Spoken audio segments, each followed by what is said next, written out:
We'll do it live. Fuck it. Do it live. Welcome to the Mouthpiece, episode 98. Today, we're going to talk about poker. We're going to talk about football. We're going to talk about the NBA. We're going to talk about politics. We're going to talk about whatever the fuck you want. The Mouthpiece is next.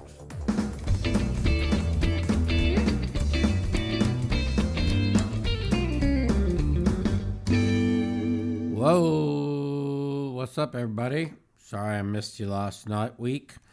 Had a real depressing week, so I didn't feel like coming on. And then by the time I wanted to, I had COVID. It was not a really good week last week. So let's see. The midterms happened. The Republicans failed because they suck shit. That was kind of disappointing. I had two chances to win my survivor pool since we were last here. I had Kansas City 2 Sundays ago, and I needed them to lose, and Titans had them on the ropes, and I would have won $133,000, but I ended up hedging off like $20,000 there. And that was like a once-in-a-lifetime opportunity where all three of my opponents were on the same game, and the dog was out in front the whole game. So I was able to hedge a lot. The following week, the once-in-a-lifetime opportunity became a twice-in-a-lifetime opportunity, as all three of my opponents with 4 left had San Francisco last Sunday night. Chargers got out 13-3 lead. I was able to lay off another $20,000. So I've pocketed $40,000 hedging. I'm still in my survivor for $133K. And we chopped out 12. So I've profited $52,000 so far hedging and trying to win the survivor. Now this week, my picks were down to Washington and Cincinnati. Buffalo has now come available. I was never going to take Buffalo in the snowstorm or even in the cold weather, but they have lost 2 in a row. The way they've lost has been awful. Cleveland has played 2 bad games this year, and who knows? I've been on the wrong side of them all year. My original pick this week was always going to be Cincinnati coming off of a bye. Even though it is a road division game, you're never supposed to lay points on the road in division and survivor. So you guys tell me if you think I should stick with my Cincinnati pick or move over to Buffalo. The thing is there's 4 left. If I know one guy's going to have Buffalo, one guy's going to have one guy's going to have Buffalo. Another guy's going to have Baltimore. The other person I think is probably going to go with Cincinnati. I mean, they could go with Washington. They could go with the Giants. I don't know. Yeah, I'm never sick, buddy. It's not my fault I get COVID. Daniel never leaves the fucking house. He's afraid of COVID. So don't give me that bullshit. Anyways, yeah, of course Cincinnati has a better chance to lose. One's an 8-point favorite. The other one's a 3.5, 4-point favorite. Thanks for clarifying that, Mark. I appreciate it. But that's not what the point is do I want to burn up Buffalo? You know, or do I want to be able to save Buffalo where 2 of the people won't have them? And going into the next week, all 4 of us, I'm pretty sure, are going to have Miami against Houston. Miami coming off a bye. It's another reason why I stayed away from Houston this week. You know, it's kind of like they really need this game. But they also, the week after next, will be Houston's Super Bowl when they play against Watson at home. So, anyways, that's what's going on there. we've had a chance to make. We've pocketed like 52,000 off of this Survivor pick. Now I am out of Circa Survivor thanks to my partners, who I will never be partners with again. I told them I want any team but Philly last week. I told them Philly was going to lose. I guaranteed them Philly was going to lose. I got called a dictator. I got called every name you can imagine. And all I asked for was them to take any team but Philly. So my 1 out of 87 chance at 6.8 million is out the door because I have a bunch of retards that don't know shit about anything and have cost me all of my Survivor picks. One thing I learned, I will never go in partners with them next year. And the thing that sucks the most is this year is like a once-in-a-lifetime opportunity. There's so many upsets in the first 8-9 weeks of the season. And I kept us alive 3 weeks earlier when they tried to put me on New England against Chicago. I told them Chicago would win. I begged, I screamed, I kicked, I called them every name under the sun. They even offered to buy my percentage of the thing to one of their friends for like 11,000. Instead, I just bet 7,500 on Philly last week. So whatever. Just very disappointing to be out of the Survivor. Now, we did swap with another player, and I swapped another 5%. I told him I didn't want Philly last week, so he gave me another 5% swap. So I'm still got 13.5% in on San Francisco this week in Survivor with 87 people left. So, 13% of 6.3 million is, let's see, 630, still be close to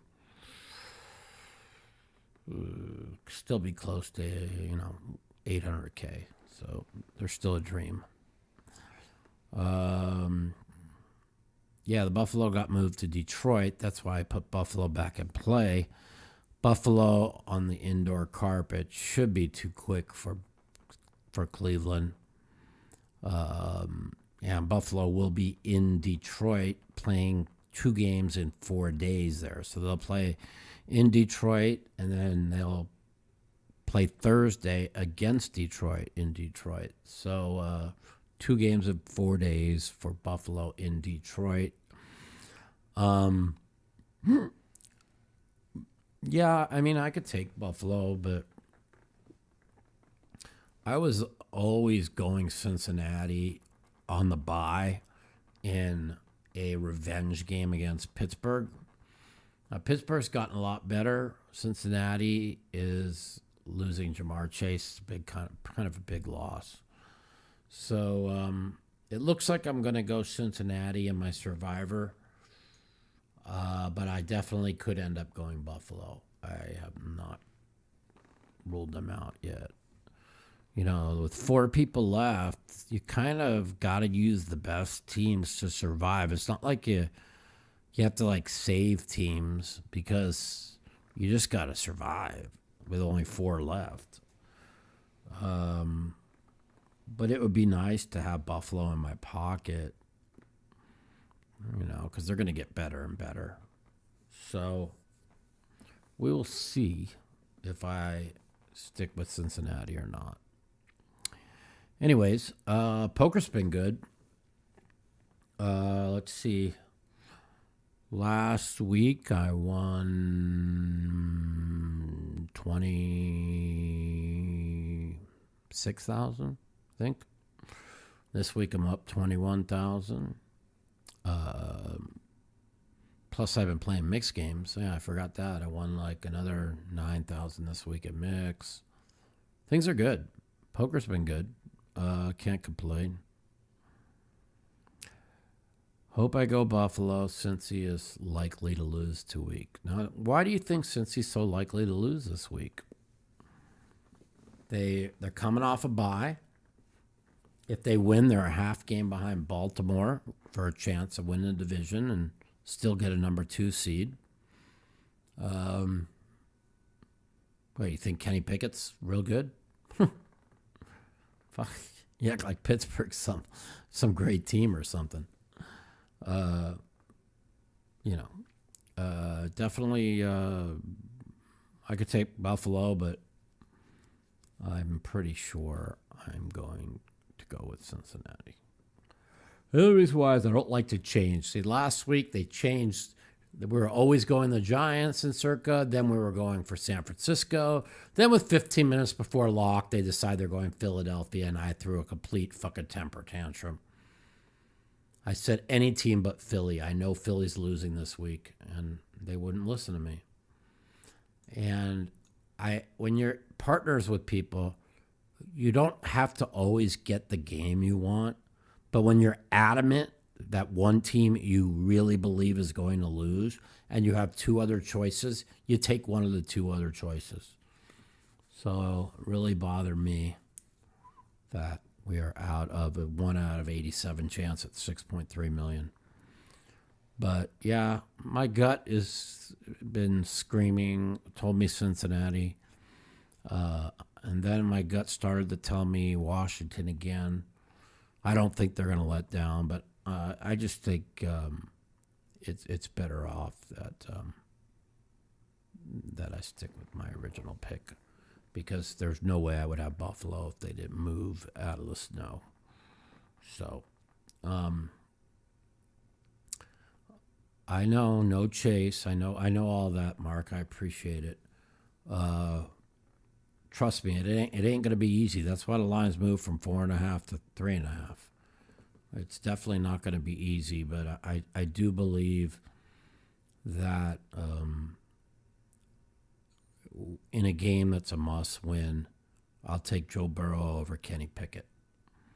So that's kind of where I'm going on that, Mark. Listen, you can't, you run out of good teams to take, and I mean, I could definitely take Buffalo. I still might take Buffalo, but I could also take Cincinnati, and I could also then bet 10,000 on Pittsburgh plus the points, and I've already made 40, 52. If I lose, I'm down 10,000 more, and I'm still up like 42, with a shot to still win. So it just comes down to, do you believe Cincinnati was a phony last year? Do you believe that defense that's had one bad week in the second half, which was only given up a touchdown against the Browns and no other games in the second half, do you believe they're coming to play? Or, that's it. It all comes down to that. You got to remember, if I can sneak by a week here and keep Buffalo in my pocket, it's going to give me a better chance to win here in a few weeks. Listen, that's just where I'm at. That's all. So, poker's been good. I still have 13% of an entry in the Circa contest. So the dream of making a big score is still alive, but it just really sucks that my guys refused to listen to me last week. Anyways, yeah, the Vikings suck. My pick of the week is Dallas. We're 8-2 in my pick of the week. 8-2. My only 2 losses, I took Arizona against Seattle twice. Not once, but twice. Arizona's been a real letdown for me.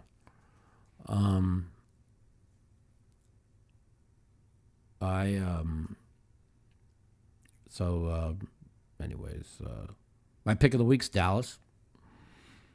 I'm a bookmaker guy. When a team goes into Buffalo and wins, and they're 8-1, but the bookmakers make the Dallas Cowboys the favorite on the road after losing to Green Bay, who can't beat anybody, usually the bookmakers are screaming and begging you to bet the other side. So, I'm 8-2 on my best picks. Too bad I can't pick another one. My best picks are great.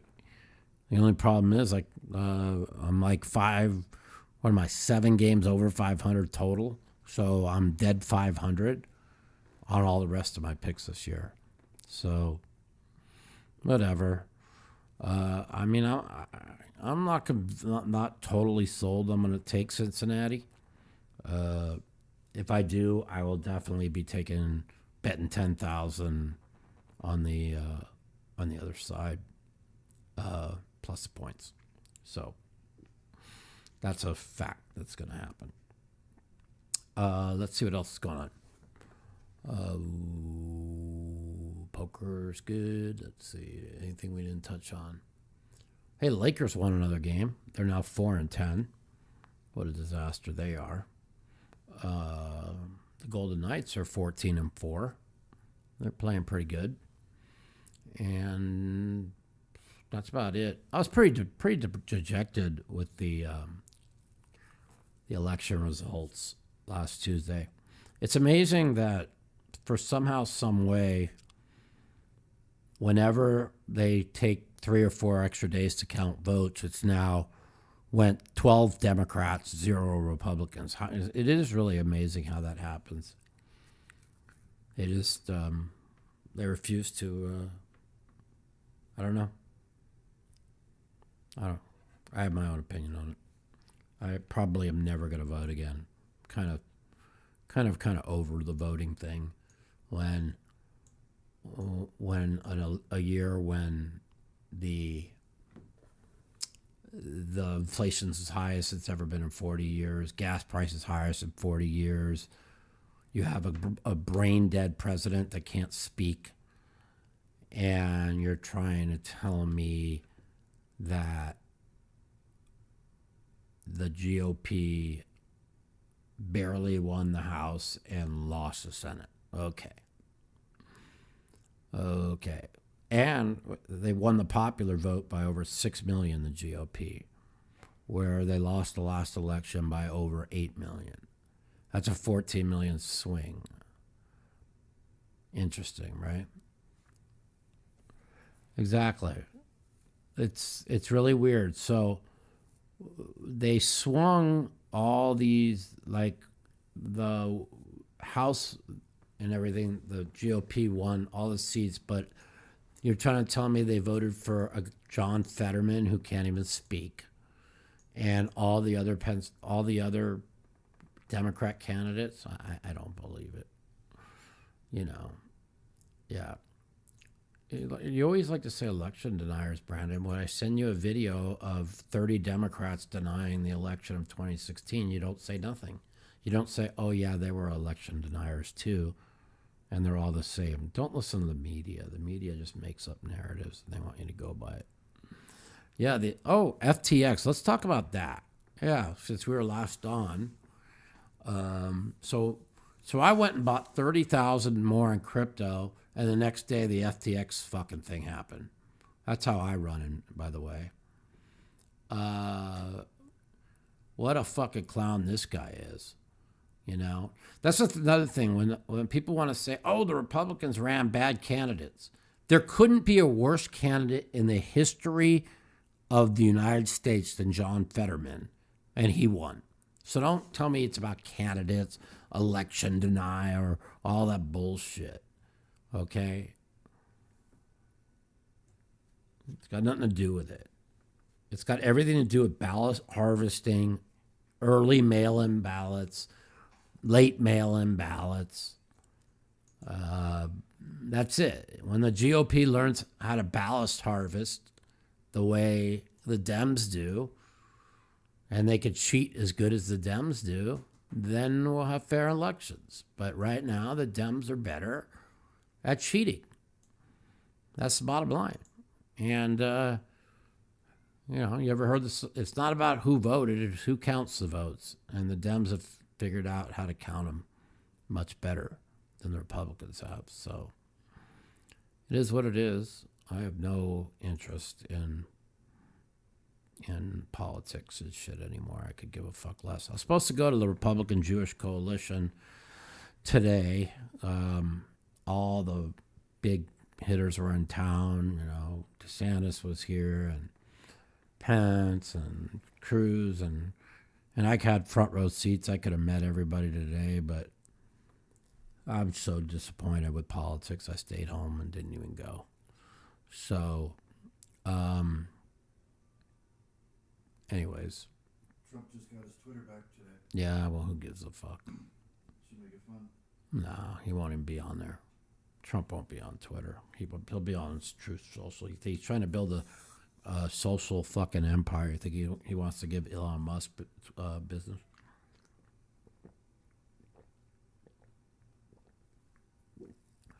Anyways, yeah, so I'm kind of disappointed with politics. Yeah, but Brandon doesn't know that Warnock beat up his ex, and they have videos of it. He just wants to repeat talking points that he watches on MSNBC. So he doesn't ever want to do any research on himself. Anyways, let's take some phone calls. Yeah, that sounds good. Oh, shit. 702-329-0480. You're going to have to talk for a while longer because Oh, you fucked it all up, huh? the batteries in the mouse just died. Your battery and your mouse just died.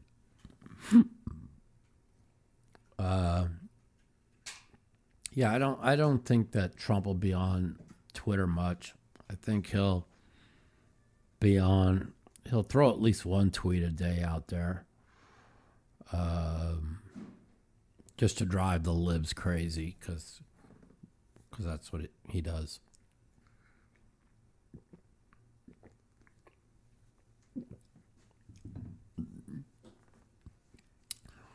So what's going to happen is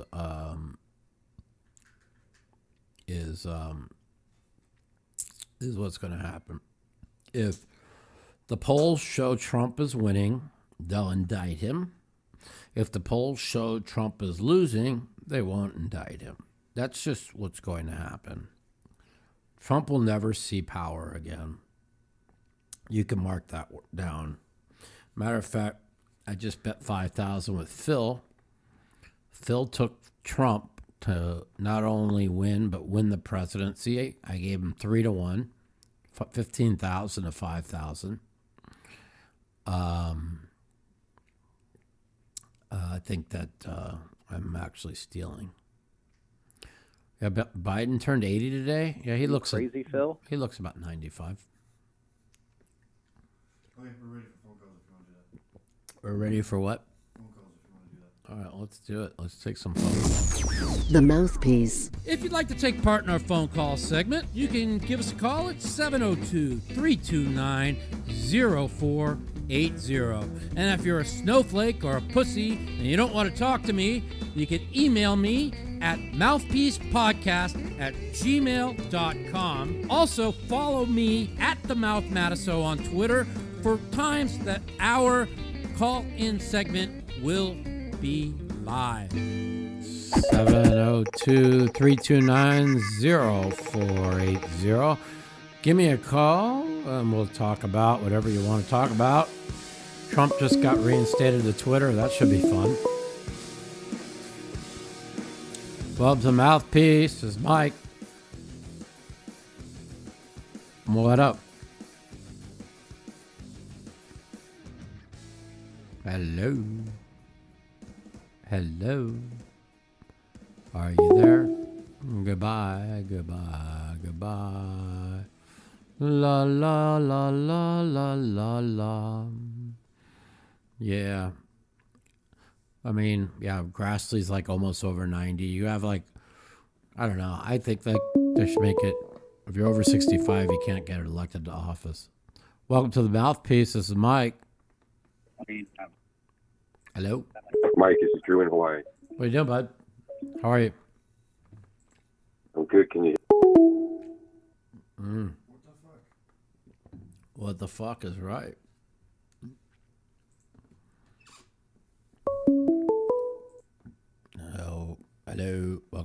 Mouthpiece. Hey, Mike, how you doing? Good, man. How are you? Good. I just saw the thing came out about Trump's Twitter getting reinstated, but if you try to follow him and you click out of it and you go back in again, it unfollows. It's like he's unfollowing you, but it's not him. Something weird's going on. Yeah, well, you never know. What they're doing is they're trying to sabotage Twitter from inside.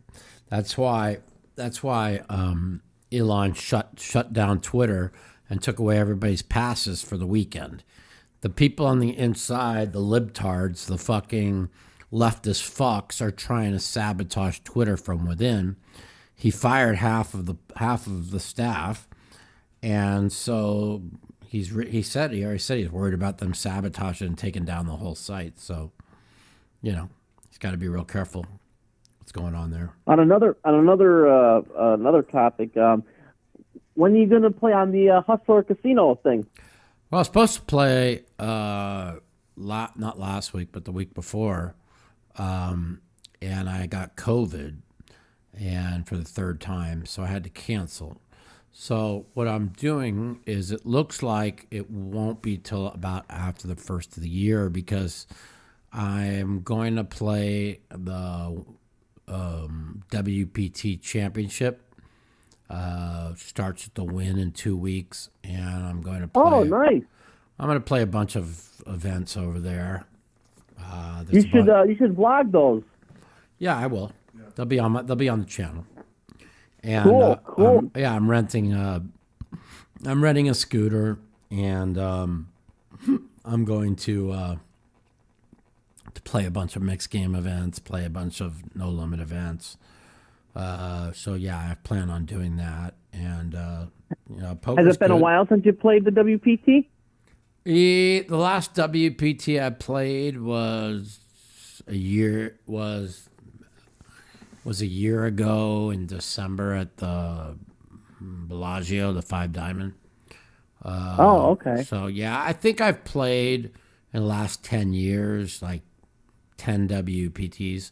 I just don't play much. I'm not a tournament I don't really give a fuck about tournaments. I think I call them, they're for idiots, because they're just, I call them donkiments, because they just are. I mean, you don't see anybody dominating tournament poker. The way, it's just not set up for the best players to dominate anymore. It's set up. Well, that's why I asked you about the Hustler, because I'd love to see you play some cash online. Then I watch you play. Yeah, I mean, cash I'm crushing. The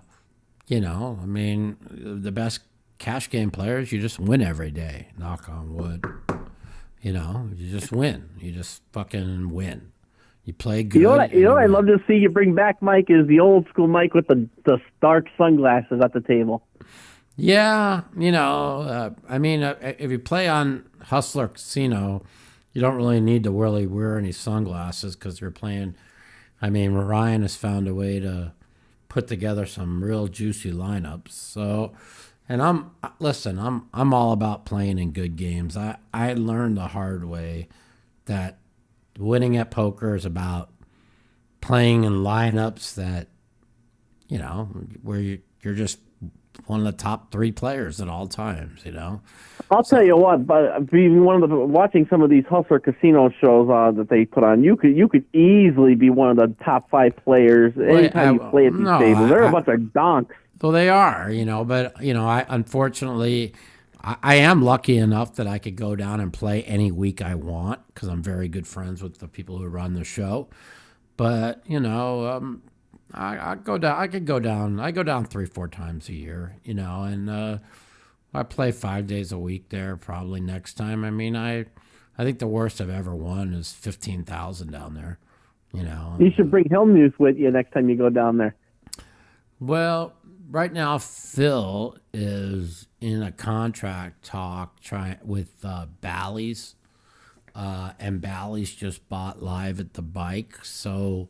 Oh, so it's a different stream. That's why Phil's been playing at Live at the Bike the last couple of times, because he's trying to get a big deal with them. So, we'll see what happens with that. Well, you're a free agent. You could probably play on both of them. Yeah, well, I do. I play on all of them, and here's the thing with me is I deal with a lot of pain, so it's very hard for me to get out and about because I'm in pain all the time. But sure. but I'm definitely going to get out and about for this world. The WPT Championship. So I'm a little bit tired. I got up at like 10 this morning. I did a podcast for Nick Vertucci over at Hustler this morning. So I was up. Okay. I was up early, but I'm sure that'll be out this week. It was pretty good. We shot the shit. It was a good interview. It was fun. Hey, how about you ever plan on playing the high stakes poker? Yeah. I mean, I just don't know if I really want to play like 400, 800 against all the best players. I did it, back during the day because I think you're one of the top 5 still of those players that play that are the best players in my opinion. Well, I am, but here's the thing, right? Is let's just say you play 4 days. That's what they usually film it over a 4-day period, right? I mean, and you run bad 3 out of 4. You know how long it will take me to make that money up? You see what I'm saying? So, like, I play 10, 20, 40, and I win between 10 and 50,000 a week. You play 400, 800, you lose 3 out of 4 days, you're down 400 grand. Well, it'd be nice if you win big in one of these WPT tournaments. Now you got some bullets you could take to the high stakes poker. And the thing is, and this is the truth. This is where my maturity comes in. Is I don't give a fuck about sitting down and winning 400,000 or 500,000. It's not going to change my life. You just like playing. If I lose 200,000, it will hurt me. You see what I'm saying? Right now, my life is so good. I have no financial stress. I have any stress. I could play poker. I could lose 10 days in a row and it wouldn't even faze me. I just don't need to play big anymore because of my injury, because of my liability of what I can and can't do. It's just not worth it to me. So, I just started playing some 150-300 mix online in a private game, and I have my own private game I play in, and listen, you can live a pretty good life making $10,000 a week. You know what I mean? Hey, you know what? I also enjoy watching you play those WSOP online events when you stream them. Yeah, I really wish I would have streamed more, but when I sit for long periods, like if I sit in this chair for more than a couple hours, I'm in terrible pain. So it just started to really, really break on me. So I just decided, it wasn't that important, Oh, well, I hope you just do one or two, though, a year, because I do enjoy watching you play. I appreciate it. I sit here in the room watching you on the TV, on the YouTube, and it's entertaining to me to watch you get fired up and people make Sean plays online. I'll be vlogging everything at the WPT Championship in a couple weeks. So yeah, maybe you'll see some of the old boys there playing. So I'm looking forward to that and competing with them, and it's fun. I like competing. But you know what I like more than competing? I like winning, and winning cures everything. And when absolutely, and I'll be honest with you, I enjoy watching you compete because you're one of the few poker players out there who still has the balls to say what's on their mind. And if he sees something he doesn't like, he speaks out, and that's why you're the mouth. That's it. And you know what? I fucking know deep in my heart that I'm as good, if not better, than anybody in the world at poker still. And I don't care. People can say whatever they want. I know who I beat. I know who I play against. I know where I'm at in every hand. And I've had 5 losing weeks in a year. So have a nice fucking day. Eat a Can I dick. just say, I think it's an absolute travesty that you're not in the Hall of Fame. I don't know. I just don't understand it. I think it's all a bunch of liberals that are keeping you out of it. Personally, Probably, but it is what it is. You go with the flow. It was important to me when my father was alive. He's been gone for 2 years. If I'm not in by the time my mom's 85, if I'm not in by the time she passes away, then when I do get in, my acceptance speech will be legendary. I promise you. Yeah, that's what I like to hear, Mikey. I promise you. If I'm not in before my mom, my mom's still alive, it's really gonna be something. That's all I can say. Well, I'm definitely going to be looking forward at the beginning of the new year, watching you on the Hustler Live stream. I want to see you take the cash from all those donks that play in that game. Yeah. All right, my man. I appreciate you calling. Take care. You got it. All right, later. 702-329-0480. We got a lot of calls coming in. So. All righty.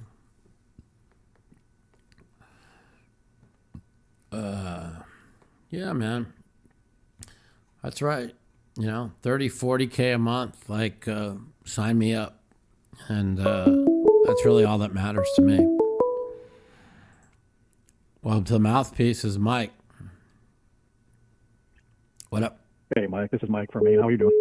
What are you doing, Mike? I have 2 questions for you, and Sure. I'm just sitting here eating a Subway sandwich. But I have 2 questions for you anyway. So my first question would be, as far as determining, as far as cash games go, do you consider a streak either a winning streak or a losing streak? Do you go by how many sessions in a row you've won or lost, or a dollar value? Determining if it's a streak or not. I mean, I really don't pay attention to what I win or lose. What I do is I pay attention to when I have to pay at the end of the week or receive at the end of the week. And when I don't have to transfer funds to somebody, that means I'm doing well.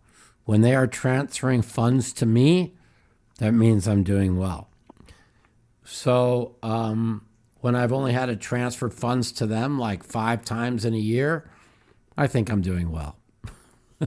Yeah, I would agree. But honestly, I don't really keep track because I had owed a lot of money and I've paid out pretty much all of it that I've owed. Still very little. So, and I know where I've got some money in the bank, so I'm doing well. I've got a few more people I need to pay, and then I'm out of debt, which there was a time that I didn't know if I'd get out of debt again. Things were looking bleak, after my injury and all the bad things that happened to me. But listen, if you work hard enough in life and your perseverance and you don't let anybody tell you you can't do something, you can do anything you want. And me getting out of debt and me getting back on top over the last 2 years is living proof. And it wasn't easy. It was a lot of hard work, a lot of mental focus. Just never giving up, That's all you can do. All right, brother. I appreciate your time. Thank you. You got it, my man. Thank you for calling. Appreciate it. Bye. All right, 702-329-0480. Give me a call. Yeah, I'm a little on the tired side because I was up so early this morning. So I'm we're all right.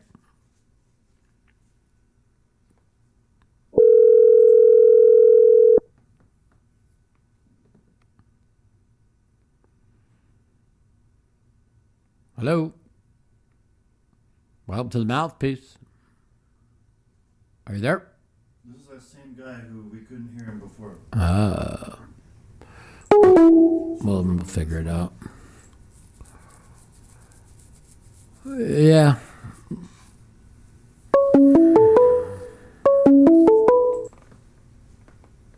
Welcome to the Mouthpiece. Is Mike.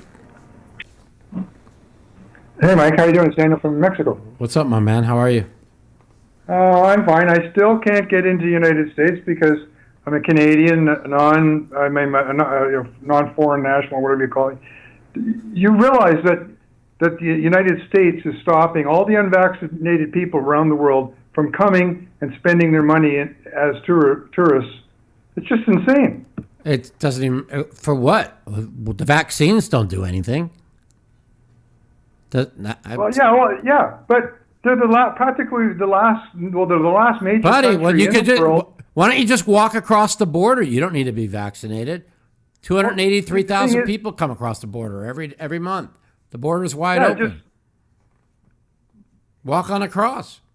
They don't care. Go to the Rio Grande and swim across with all the Central Americans? Yeah.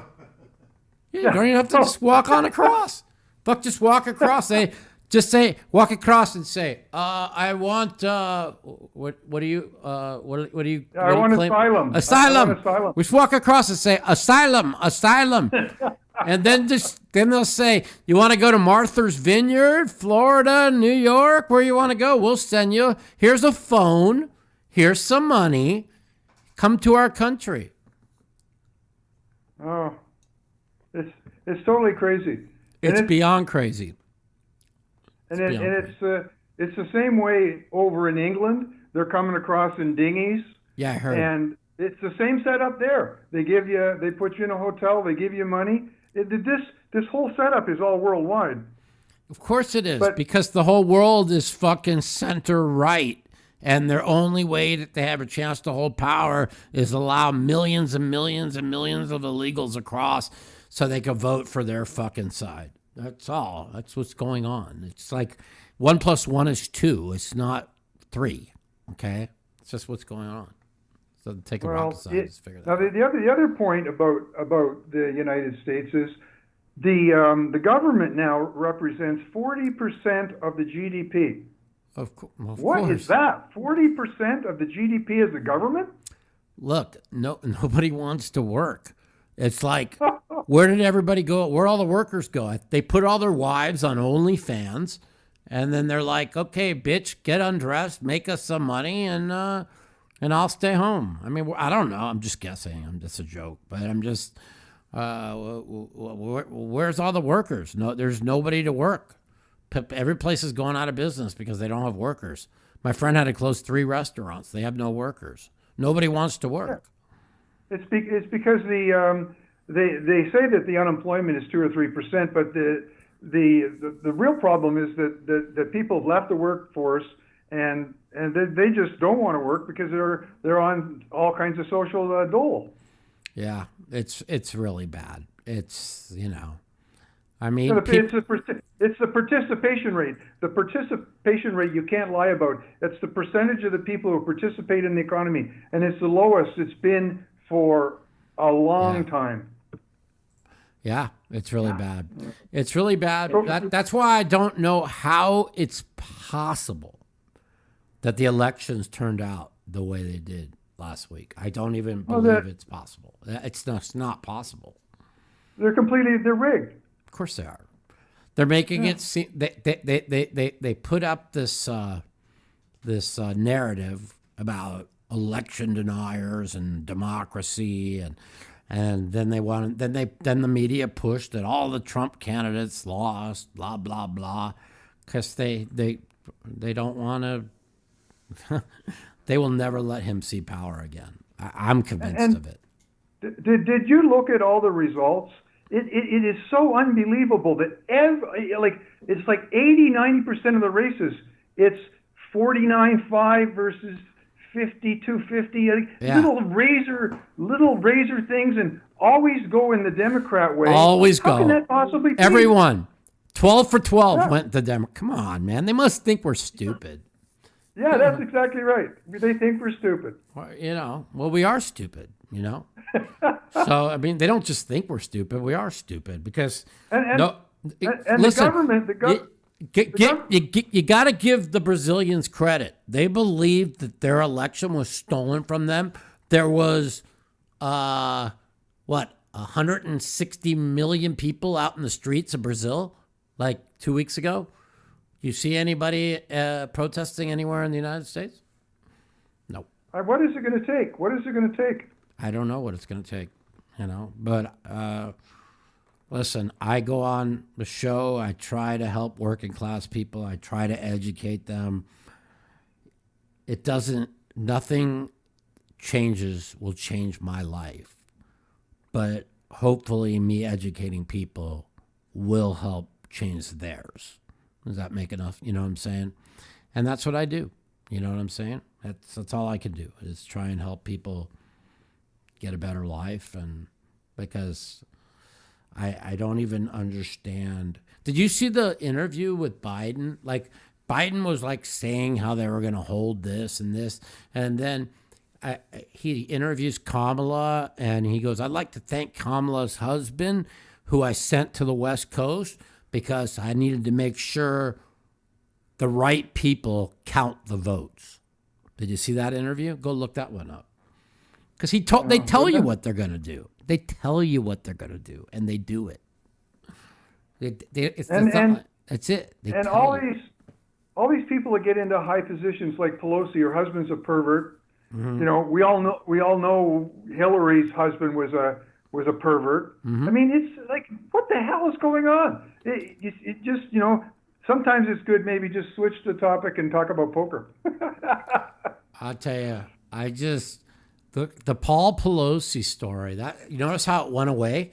It was like 9 days before the election, they threw this crazy, asinine, impossible story out that some random broke into like the most secure house in the United States, and he answered the door lets the police in, and then the guy attacks him with a hammer, and then that entire story has been completely scrubbed from the internet. And, I mean, we'll never know the story of that.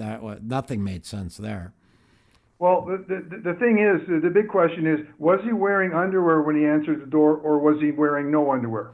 I don't know, but I know that's how far we've gotten to this point where, why wasn't the guy wearing a helmet?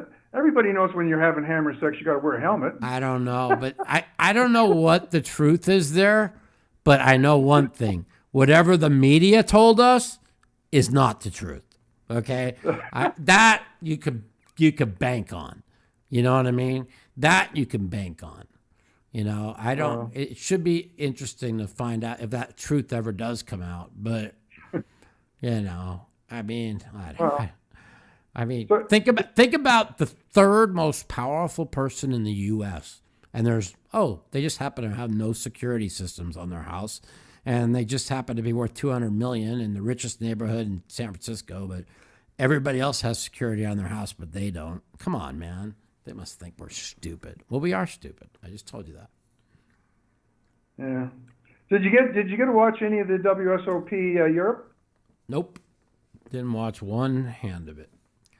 Sean Deebs came out with an interesting comment. He was commenting on the final heads-up play, and it was about his career, which I found very, very interesting. He said that I guess he's been around for 15 years or give or take. 15. But he was a cash player, and he dropped his money into tournaments.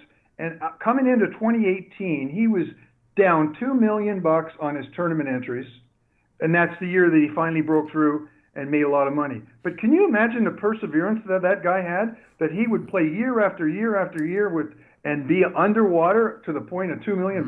Nobody wins in tournaments. Nobody wins. Nobody's a win. Very few people are winning tournament players. Like it says, I've won 10 million in tournaments. I'm about a million winner in tournaments.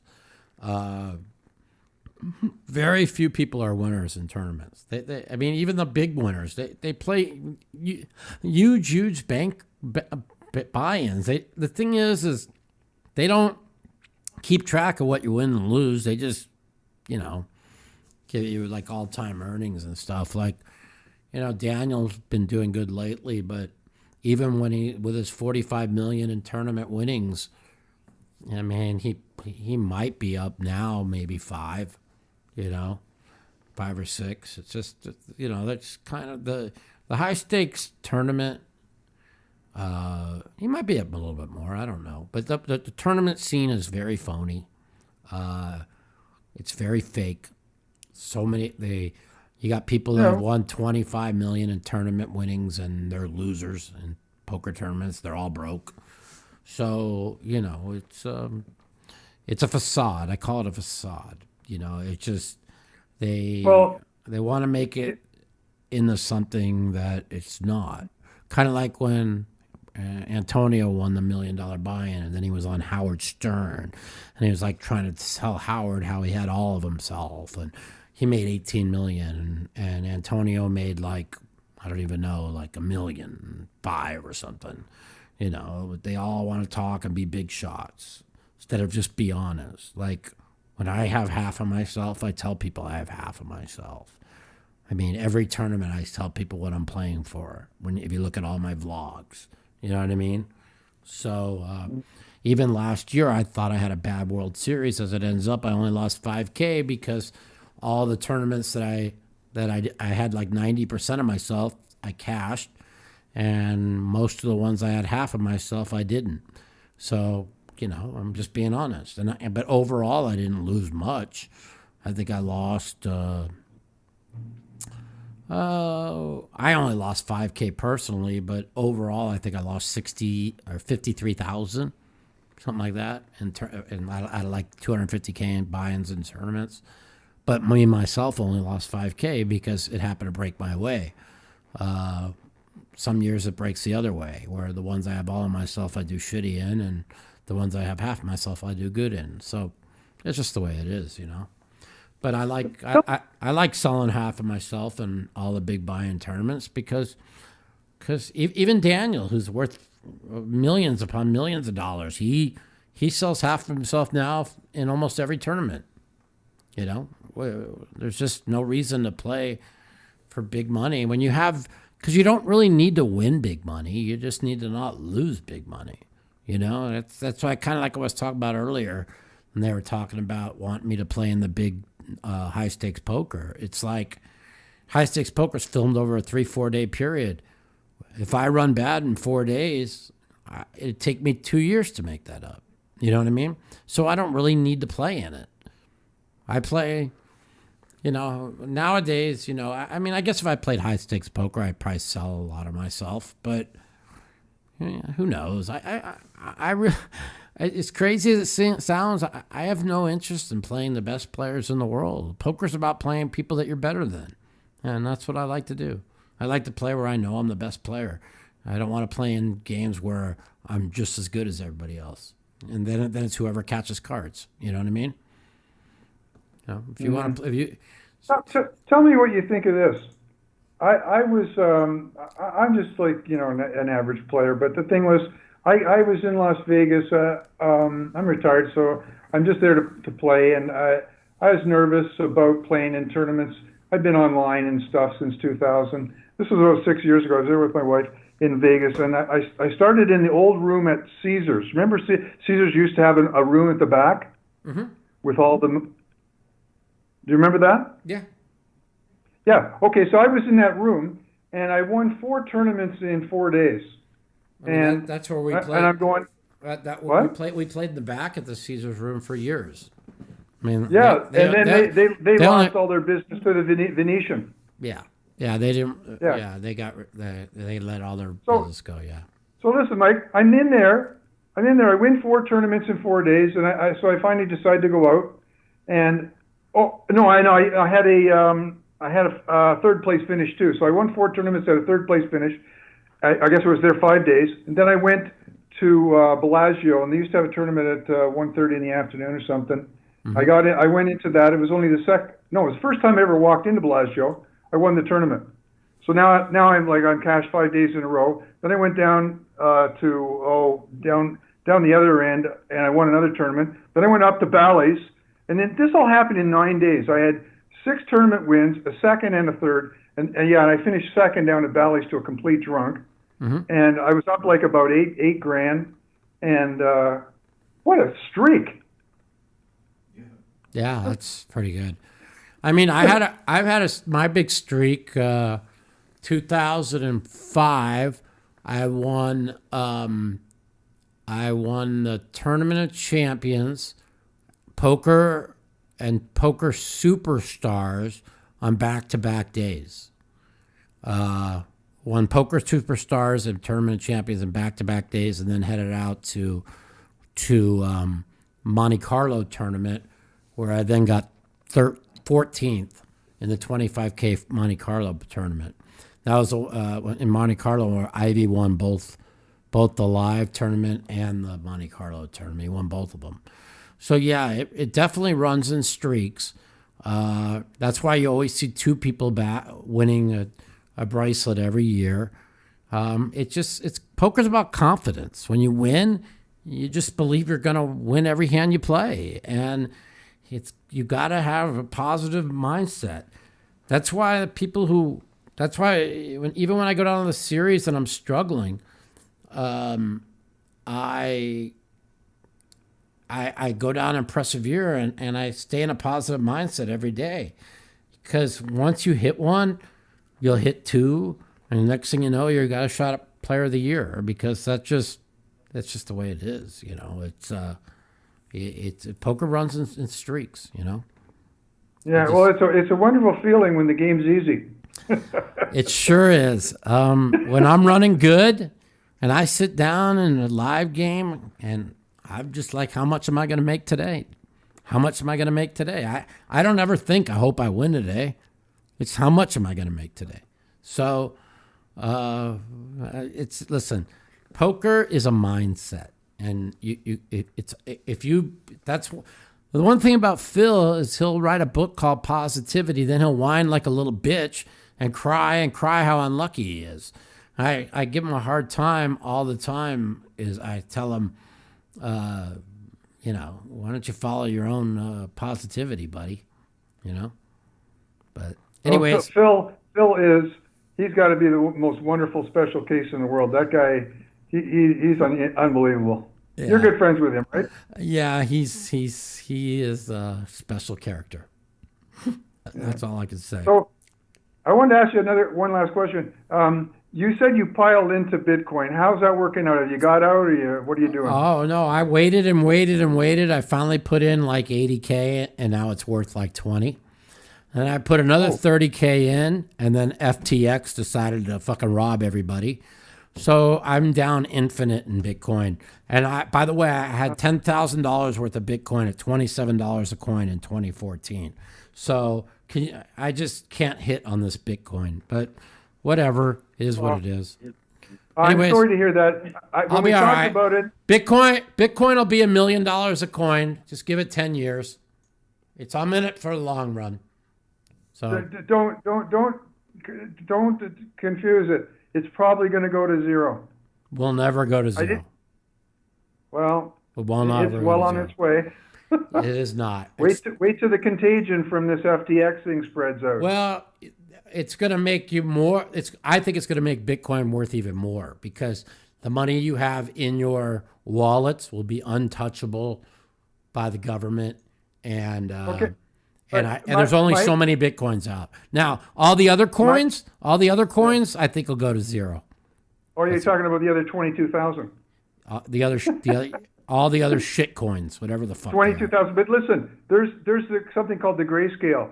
Mm-hmm. That they got a big chunk, and that was where a lot of big corporations or big hedge funds and whatever piled into grayscale. It's selling at such a huge discount right now to the price of Bitcoin. So if you have bought into grayscale and you want to sell your grayscale right now, you get $9,500 for it. That's the discount that it's selling to the 16,000 or 17, whatever it's at right now, 16,000, whatever. But it's discounted down to 9,500, and that's a huge overhang. Just like I'm gonna take all the money I make every single week, and I'm gonna keep putting it in Bitcoin, because I believe. Oh no, in no, Bitcoin. no, no! Please don't do that. I believe in Bitcoin, buddy. I believed in it 10 years ago when I was called a scammer and a piece of shit.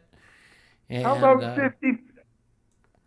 Listen, the bottom line is when you play and you have to transfer funds, when you pay every week or you collect every week, when I don't have to go in and out of my bank accounts, it's a lot easier. And Bitcoin is gonna be. What was the best year? What was the best year you ever had? Like where you were really flush? Oh, I probably have won probably 2-3 million.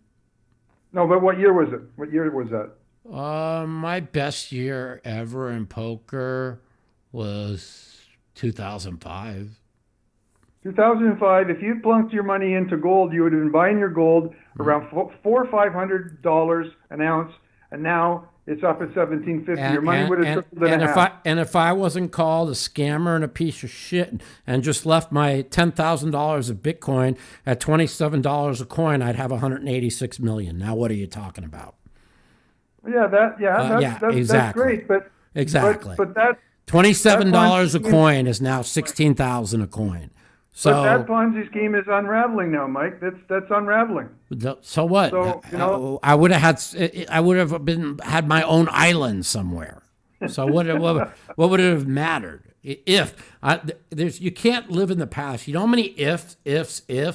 If I would have followed my instinct that the guy was an undercover cop, I wouldn't have gone to fucking jail for something I didn't do. If I would have followed my instinct and just stayed with my money in Bitcoin and not let people tell me it was a Ponzi scheme, I'd be worth infinite. If. You can't live with ifs. You go forward and you live in the future. Thanks for the call, my man. I'll talk to you next week. Yeah, right on, Mike. Good luck. Take care, my friend. Peace.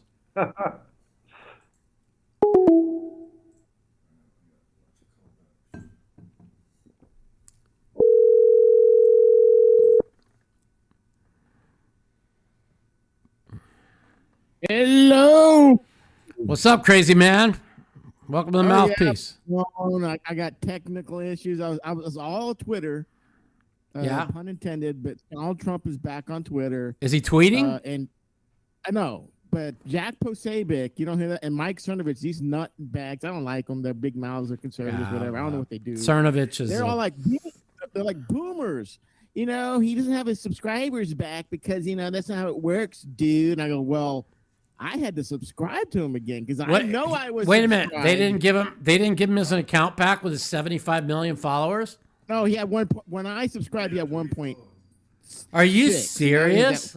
He's at 1.8. What? Everybody else got their whoa. Everybody else who got their accounts back got their exact same We don't know what Twitter did, and Elon hasn't said what Twitter did when they suspended him. I know I was subscribed, despite what dumbasses like Jack Posobiec and Mike Cernovich, those weirdos are saying. I know them pretty well, and I'm gonna tell you. Too bad for you. Yeah. Well, your take on some of these. You have the right take on one of them. Well, they come from a generation. I'm not saying the millennials are real close. Maybe they are, but we just witnessed. Listen, Cernovich is all about himself, buddy. Okay, but we just witnessed these dummies at Twitter. These engineers who've been working there for 9 years, they went off and the media ate it up. Oh, we're quitting, which was kind of like a mind game because if I'm an employee, you have a high paying. I don't want to pay you any contract. So if you quit, I'm not going to pay any, even unemployment, which this is a right. If you're stupid enough to quit, you quit. But they were going, Twitter's going to break in 24 hours. Everybody ran with the story, and I'm like, listen, man. Chris Moneymaker DMs me. He wants to get a bet that Twitter is going down. I go, okay, you got 100 to 1. 100 to 1 for $200. Okay. Did you take it? Yeah. I mean, like. Oh, Mikey made some money.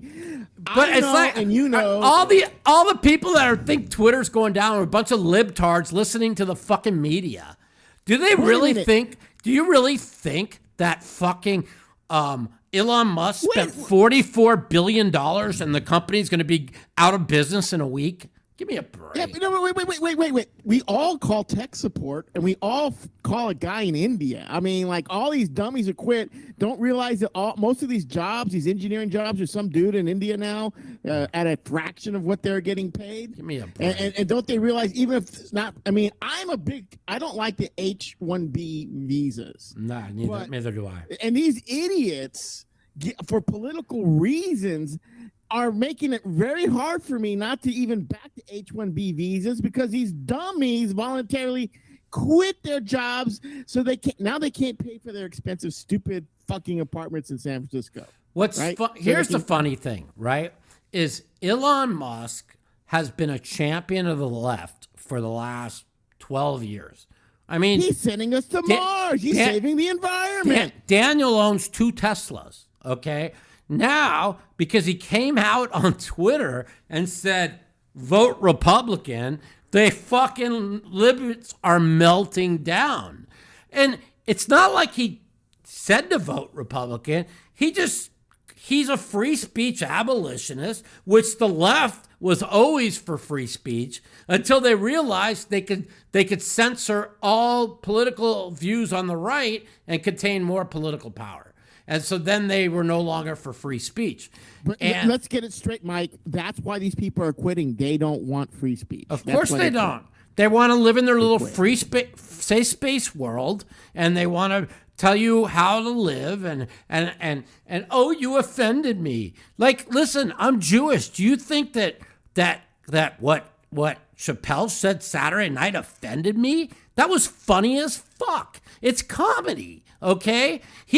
What Chappelle did is he did exactly what Kanye did, but did it in a way that didn't offend people. Now, what Kanye did, everything Kanye said is the truth, but you can't come out and group a whole group of fucking people like Kanye did.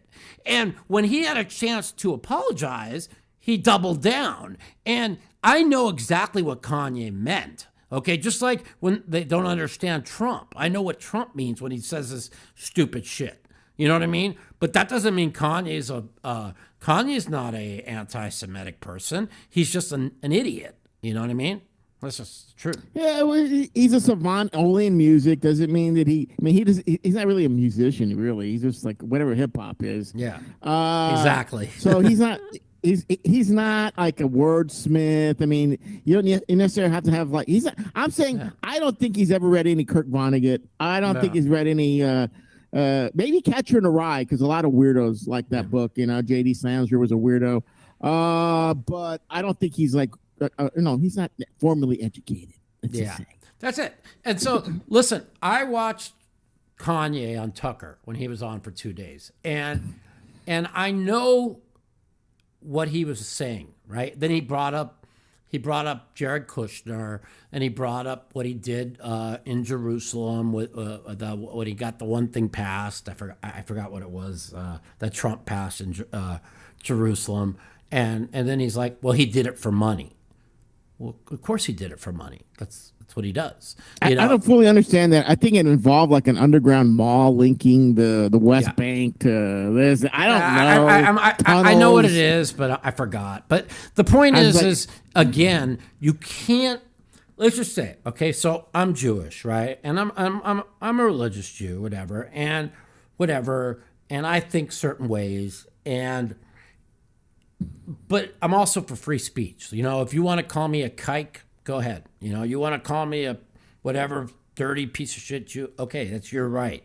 It's your, it's your free speech right, But there is consequences when it comes out sounding anti-Semitic and your backers, the people who give you all the endorsement money, tell you can't say that. And then Kanye says, I can say whatever I want. I'm uncancelable. And now he sounds anti-Semitic. You see what I'm trying to say? And I don't believe I don't believe there's one bit in his bone anti-Semitic. Okay? But you can't. I think he really hates the Kushners and a couple of people. Well, you heard what he said. He goes, I love Ivanka and I love Trump, but I hate Jared. Yeah, and a couple other of these people who are. I mean, they were probably Jewish, a couple of But again, just because that's just like stereotyping black people. That's like saying, I have a lot of black friends. That's like saying, oh, since 73% of all the crime is created by black people, oh, it must be them that are committing all the crime. That's just, you can't do that. That's terrible. I'm a very savant. I'm a very naivete on the Jewish thing. I know there's the largest population of Jews outside of Israel is in the United States. Yeah. I understand this. And I don't understand how they support Israel, but the people in Israel are all about the walls. But the Jewish people here, when you do polls, are all against the walls. Well, So the truth of the matter I don't is understand that. the politics in Israel, which is a company, is a country of like 1.6 million people, or maybe it's 3.6 million people. It's as brutal as it is in the United States. The left and the right, they're just as brutal against each other. So, politics is the same everywhere. And now that they've locked the entire world together, right? So, which is, I've always said it, like I said social media was going to be the downfall of the world. You can't have the whole world connected. And now that the whole world's connected, everybody's starting to see that the way God created 50% of the world want to think one way and 50% of the world to think the other. That's why the Democrats think we're crazy and we think they're crazy. You see what I'm saying? That doesn't mean that they're crazy. It's kind of like I told people before, when I was smoking pot one night. There's the 15% crazies on the left and the right, and there's the 35% on the left and the right. There's the poison in the fruit. And half of the things that we think are right are probably wrong, and half of the things they think were right are wrong.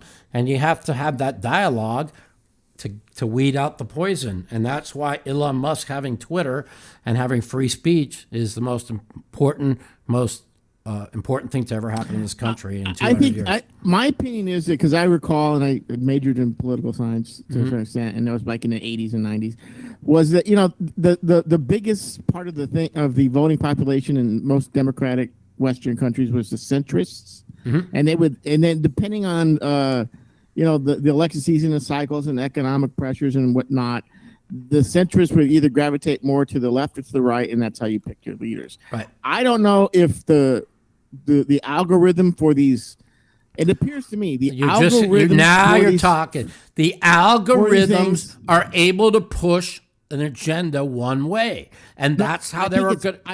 That's why Elon buying Twitter.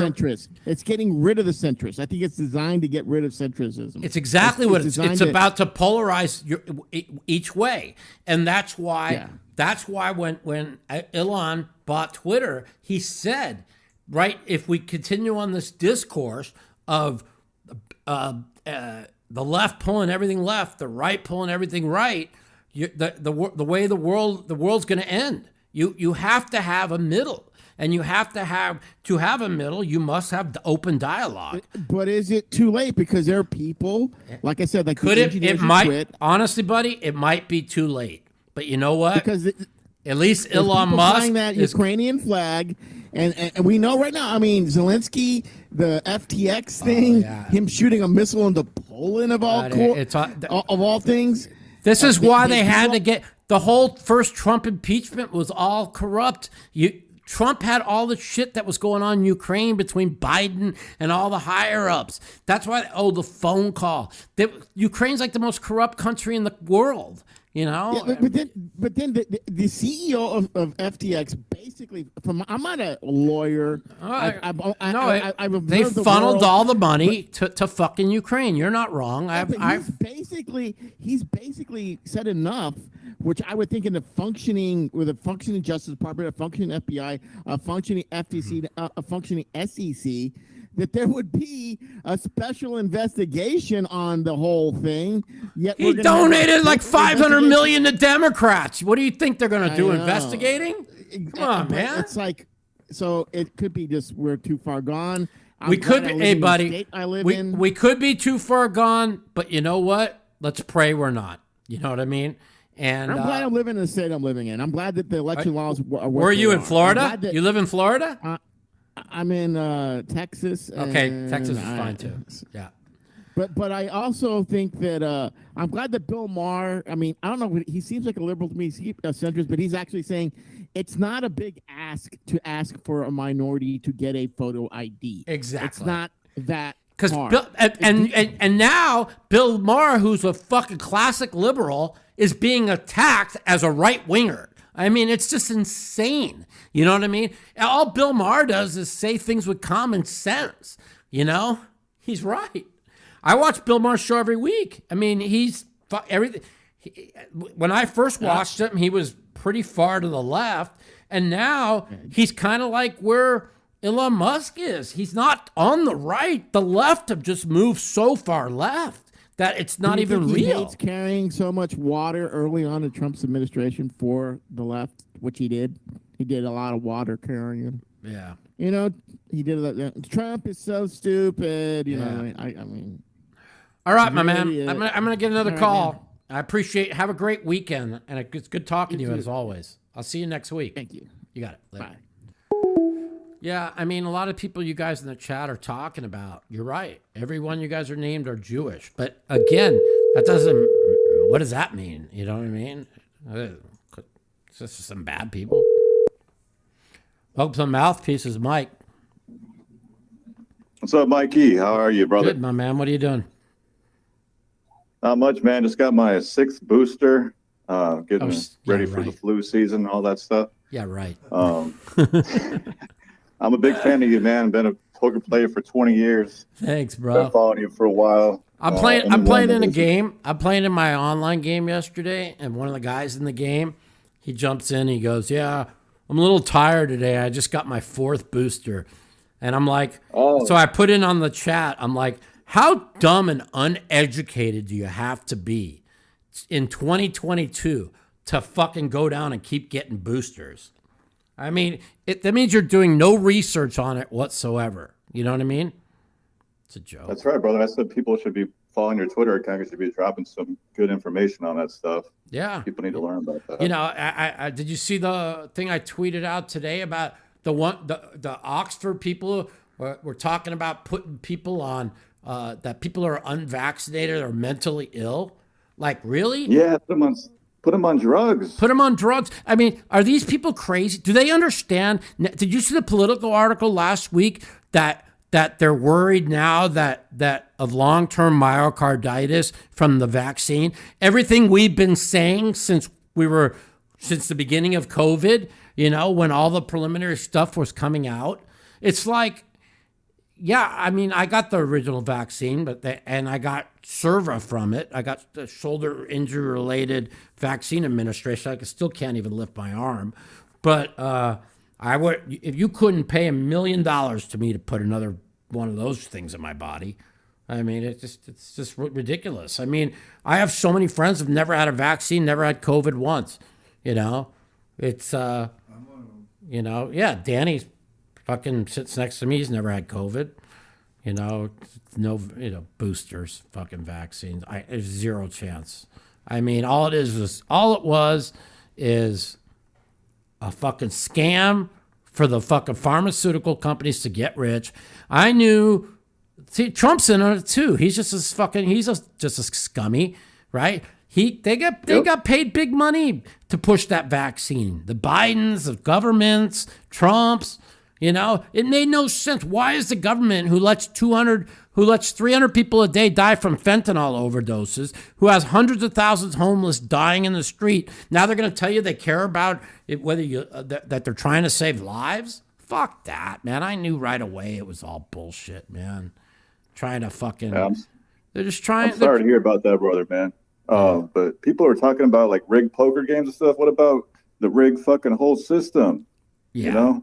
People don't think about stuff like that, and you're talking the truth out there, and I appreciate you, brother, man. Yeah, you know, a lot of times they demonetize me and they take my channel down. I try to say the truth without like getting. I mean, can you imagine? I can't even say free speech because they need their media. See, before social media, they had the media, and if it didn't show up on the radio or television, nobody knew the truth. So it makes you wonder. In life over the last going back to World War II or World War I, were we ever told the truth? You know, good fucking question, man. It makes you wonder. It makes you something to think about. If like Trump's biggest success as a president was outing the fake news media. Now that we know, anybody with a brain that's followed anything for the last 4 or 5 years knows that the media is all fake. Makes you wonder, what have we been told that's not fake, right? And again, I don't want to be a conspiracy theorist, but we now know for sure that all the things that they pushed on Trump's, all the hoaxes, the Trump want people to drink bleach hoax, the fine people hoax, the Covington hoax, the Trump poured the goldfish in Japan with Commissioner Abe hoax, the Mar-a-Lago fucking he has nuclear secret hoax. There's so many. Everything they ever say is a hoax. So January 6th was worse than 9/11. Man. January 6th was worse than 9/11. Use your brains, people. Officer Switnick was bludgeoned with a fire extinguisher. All that proven to be a lie. Everything the media says is proven to be a lie. And so again, and this is where I have a friend, my friend Ashley on the left, and we talk a lot of politics. And I say to her, how can you back something where it's proven that the media makes up lies to push a narrative? Now, does Fox News push propaganda for a narrative? Yeah. But they don't they don't make up things. The media on the left will make up things, and they will send that out to all their channels, and they will funnel it, and it's a lie. It's a lie. Yeah. And it's damn proven right it. it. People start looking through this shit. Yeah. I mean, all Trump said was there was a UV lighting, okay, where you could cleanse your body with the UV lighting. And they took that and they ran with it that Trump wanted you to ingest bleach. They even had Clorox go out and say, we do not say what the president never said that once. It's just, it was all made up. The fine people hoax, all made up. He never called neo-Nazis fine people. He said they should all be condemned. He said the people who had permission that had a to protest, that had a what's it called, to protest, there were fine people there. I mean, right to assembly. Yeah, the right to assembly. And all you have to do is read the transcript. Trump never once calls. And this is how Biden, he ran on the Charlottesville hoax, and to this day is still pushing it. So how could anybody believe when they just make things up?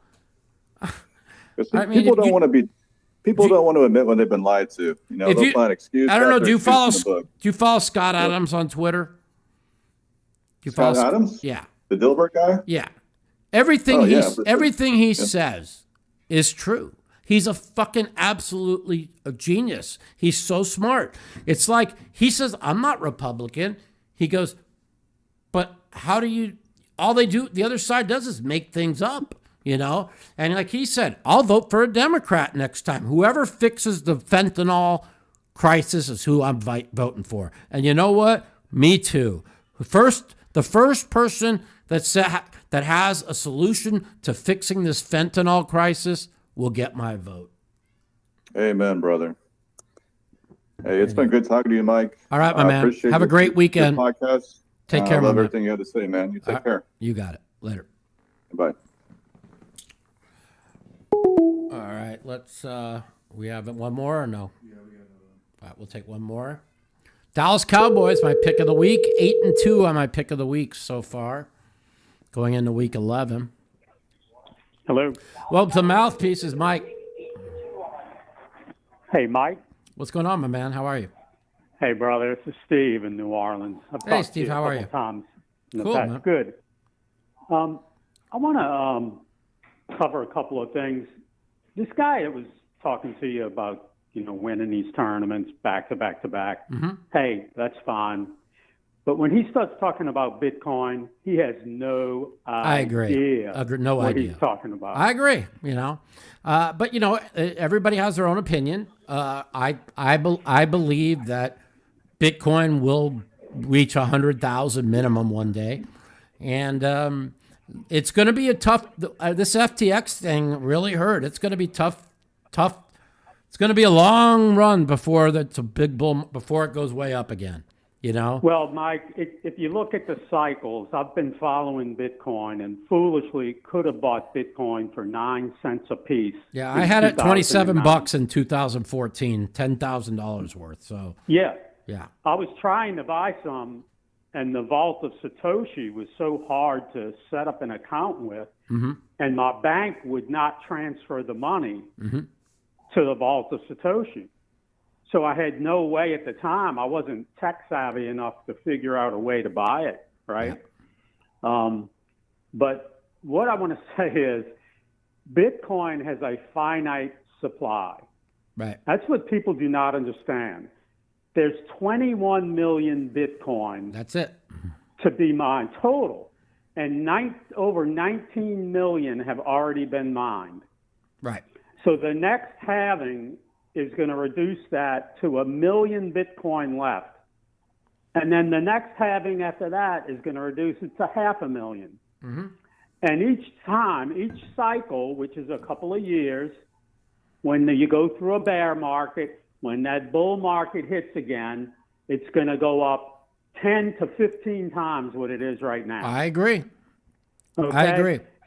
So anybody who doesn't understand Bitcoin needs to just, either learn it or don't talk about it. Listen, that's why you wonder the FTX thing, if all the politicians knew it was a scam from the get-go, so they could try and get their asses in and try and regulate it. See, they didn't hire those 87,000 IRS agents to go after millionaires and billionaires. They hired those 87,000 IRS agents to go over to people who own Bitcoin. That's what they crypto. Hired. That Crypto own in general, because I own a lot of crypto. Yeah. I own a lot of. Correct. I own Bitcoin, Ethereum, Cardano, Algorand. I own a bunch of different ones. Yeah. And right now is the time to be buying, especially like Cardano and Algorand that are 33 cents. Like I said, that are going to be $10 in 2-3 years. It really sucks that I bought 30,000 more in Bitcoin and the FTX thing happened the next day. So I'm already down like 1,500 a coin, whatever I bought it for. So it's kind of really tilting to me, but I'm in it for the long run, so it doesn't matter. Mike, all I can do is I'm begging you. And like I told a friend of mine, I said, I forbid you, because he bought his Bitcoin for about 8,000-9,000 a couple of years ago. It went all the way up to 67,000 or whatever. He sold some. He's got some left. I said, I forbid you to sell that unless it hits 100 grand and you cannot control yourself. Yep. But if you sell on the way down, that's what losers do. Losers sell on the way down and buy on the way up. Yeah. Anyway, I mean, look, I waited and waited for this crash, and it wasn't happening. It stayed at like 40 to 42 for like 6 months. Finally, I bought 80,000 worth, and 2 days later, it was worth 25, and now it's like 16. But well, the bottom. Look, it has the bottom. I think the bottom could be 9. It could. It could be. I think it's more in the 12 to 15 range at the least. Yeah, I'm gonna hold off. I'm gonna hold off on buying more right now. I'm gonna basically get myself out of debt, pay off the rest what I owe, and then I don't believe it's going up right now. I think there's I think once it gets down, if it goes down, I'm not buying anymore. It kind of sucks. Like I said, the FTX thing happened right after I bought, but I think that when it hits 12, I'm gonna probably just take everything I have and put it in.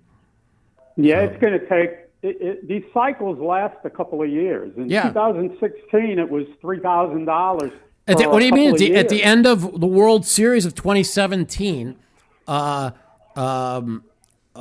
his name? Bryce Yockey says, "I'm taking everything I win at the World Series and putting it in Bitcoin." It was $2,400 a coin, right? Yeah. And I said, "Well, why should I pay $2,400 a coin when I had it for $27 a coin 3 years ago?" So I didn't invest anything. Same Right. thing. I said I could have bought this for 9 cents way back then. Yeah. But So it didn't make sense to me why a programmer would sell it for 9 cents if he mined it. If he was like a computer guy, right? yeah. He evidently didn't have faith in it at the time, or didn't realize it was going to be what it is now. Yeah. But these people who don't understand, there's also smaller cryptos. Like if you're by Cardano, Mike, you need to really research. I don't know if you know much about Cardano. No, I don't. Cardano and Algorand, those are projects that are built for all kinds of financial infrastructures to run on, and they're great. They're cheap coins. You can buy a bunch of them, and they're going to be here. They're going to be here. They're in the top 30 coins. They're not, Yeah, you know, I mean, number. yeah, you know, my friend had $10 million versus Luna, and it was a top 10 coin, and look what happened there. You know? But these guys are like MIT guys. These are not this Sam Bankman-Fried, whatever heck his name is. Yeah. These are serious cryptologists. I mean, Sam Bankman-Fried, I mean, he fooled fucking Tom Brady. I mean, him and Giselle put like all their money in fucking. No, they didn't do that, Mike. What they got was Shaq and Brady and Curry. They gave them a bunch of shit ton of coins Right. to promote it. Correct. They didn't put their money in Oh, that. then, Nobody, okay. you know That's what I mean? Yeah, that's what I kind of thought happened. But I Yeah. mean, just think how much it hurts Shaq and Brady and Curry's brand. Oh, just their image of, well, how could you be pushing this and that kind of stuff. I mean, I didn't know nothing about this FTX thing because I just put my money in through Coinbase and stuff, and so I knew nothing about it, any of this shit. But I mean, now that all this stuff's come out, I mean, if you really think about it, the writing was on the wall. You know what I mean? Well, Mike, what it is, look, I've been in it for a long time. Most of the stuff I've ever bought has been through Coinbase Pro, Kraken, or KuCoin. I wasn't even really aware of FTX. And all the people who are in FTX, for the most part, are newbies and people looking to make quick money, fast. Well, that's the thing. Cheap. The FTX guy was once you start saying, "Oh, you'll make twice on your money in 6 months," you know it's a scam. You know what I mean? Right. But, Yeah. It's like when they say Bitcoin's a Ponzi scheme. Yeah, Have you ever known a Ponzi scheme to last 12 years? Well- Have you ever known a Ponzi scheme that the government doesn't shut down and put the people in prison? Well, that's the thing. I had 10,000 in Bitcoin at $27 a coin in 2014. That I was called every name under the sun. They told me, because we were opening Get Lucky Poker and we were going to fund it on Bitcoin. And they're like, another Ponzi scheme. You're going to rip everybody else off like you did with Full Tilt. And I had all these death threats. And so I said, fuck it. You know, and then the next thing you know, every poker player was making millions on Bitcoin. So I know. You know, I know. hey, you please do me a favor. I love you, brother. You follow Do me on Twitter. Do me a favor, though. Yeah. Do not sell your Bitcoin. I'm not going Just to. hold it, brother. Just I will. hold it. Can you do me a favor? Okay. You follow me on Twitter. You follow me on Twitter, don't you?